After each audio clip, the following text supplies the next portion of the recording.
खाओ पियो मौज करो, घुमा करो हिसाब से। अगर जिंदगी में कुछ करना है तो प्यार करो किताब से, प्यार करो किताब से। तो स्वागत है दोस्तों हमारे इस खूबसूरत से channel Satish Chauhan study point में। तो दोस्तों आज की इस वीडियो पढ़ेंगे हिंदी व्याकरण। चलिए हिंदी व्याकरण में सबसे पहले पढ़ना है वर्ण। वर्ण को कहते हैं अक्षर।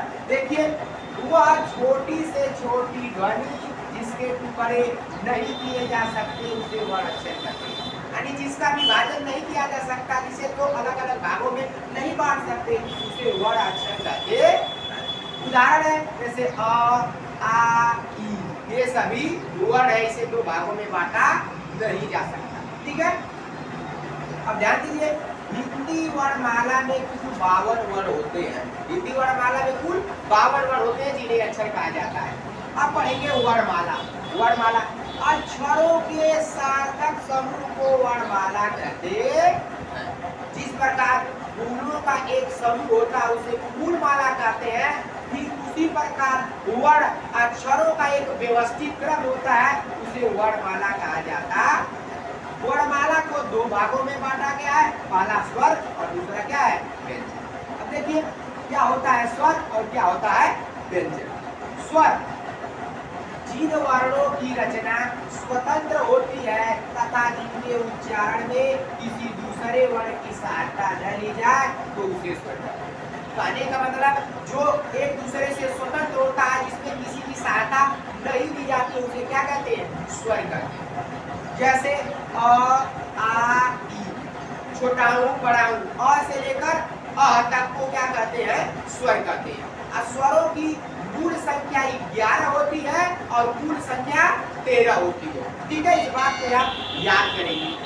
स्वर मुख्य रूप से 3 तथा कुल 4 प्रकार के होते हैं। अगर हमसे पूछे स्वर कितने प्रकार के होते हैं तो स्वर 3 प्रकार के होते हैं। लेकिन अगर ऐसे सवाल पूछा जाए स्वर कुल कितने प्रकार के होते हैं, कुल कहेगा तब 4 प्रकार के होते हैं।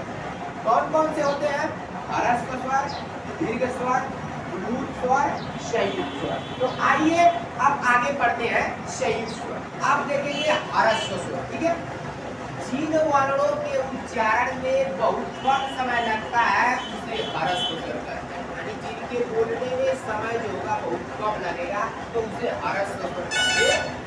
देखिए उदाहरण में अ, ई, इन 3 वर्णों को ह्रस्व स्वर कहा जाता है।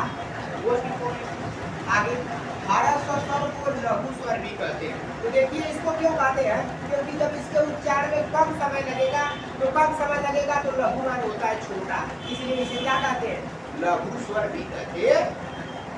अगला है दीर्घ स्वर। जिन वर्णों के उच्चारण में ह्रस्व स्वर से 2 गुना समय लगता है उसे दीर्घ स्वर कहते हैं। ह्रस्व स्वर से 2 गुना समय लगेगा उसे दीर्घ, दीर्घ मान होता है बड़ा। ठीक है, तो ह्रस्व स्वर से 2 गुना समय लगेगा तो उसे बोलेंगे दीर्घ स्वर। इसका उदाहरण है आ, बड़ी, ई, बड़ा। अगला है प्लूत स्वर। जिन वर्णों के उच्चारण में ह्रस्व स्वर से 3 गुना का समय लगता है उसे प्लूत स्वर कहते हैं। जैसे ओम, शुद्ध ओम ऐसे लिखा जाता है और जो हम ऐसे ओम लिखते हैं ओम ये अशुद्ध है, ये सबसे शुद्ध है, ये नहीं है, इसलिए आपको ध्यान दीजिए कि ओम ऐसे लिखते हैं। प्लूत स्वर का प्रयोग मंत्रों के उच्चारण में किया जाता है। जैसे ओम बोलते हैं तो मंत्र जब उच्चारण करते हैं तो वहाँ इसका प्रयोग किया जाता है और वर्तमान समय में इसका प्रयोग बहुत कम किया जाता है। ठीक है, आगे बढ़ते हैं। लास्ट है हमारा संयुक्त स्वर। देखिए संयुक्त माने होता है मिलना जुड़ना, अर्थात 2 स्वरों के मिलने से या 2 स्वर मिलकर बने स्वर को संयुक्त स्वर कहते हैं। यानी जब 2 स्वर मिलते हैं उनसे जो नया स्वर बनता है उसे संयुक्त स्वर कहा जाता। जैसे अ धन ई बराबर ए, अ धन ए बराबर ऐ, अ धन उ बराबर ओ, अ धन ओ बराबर औ। ये ए ऐ ओ औ 4 संयुक्त स्वर। ये याद रखना है आपको कि किससे मिलकर बना होगा। परीक्षा में हमसे बहुत ज्यादा पूछा जाता है। आगे कुछ मोस्ट इम्पोर्टेंट बातें तो ध्यान दीजिए। अंग को अनुस्वार कहते हैं, अ को विसर्ग कहते हैं। ठीक है, अंग और अ को अयोगवा या नपुंसक वर्ण भी कहा जाता है। ये जब दोनों वर्ण साथ में रहेंगे तो इन दोनों को अयोगवा या नपुंसक वर्ण कहते हैं। नपुंसक वर्ण का मतलब होता है जिसकी गणना न तो स्वर में की जाए न ही व्यंजन में की जाए। तो देखिए, जब इसकी गणना स्वर में की जाती है तो स्वरों की मूल संख्या 13 होती है, और जब नहीं की जाती है तो स्वरों की मूल संख्या 11 होती है। ठीक है, मिलते हैं नेक्स्ट वीडियो में, तब तक के लिए bye bye, thanks for watching.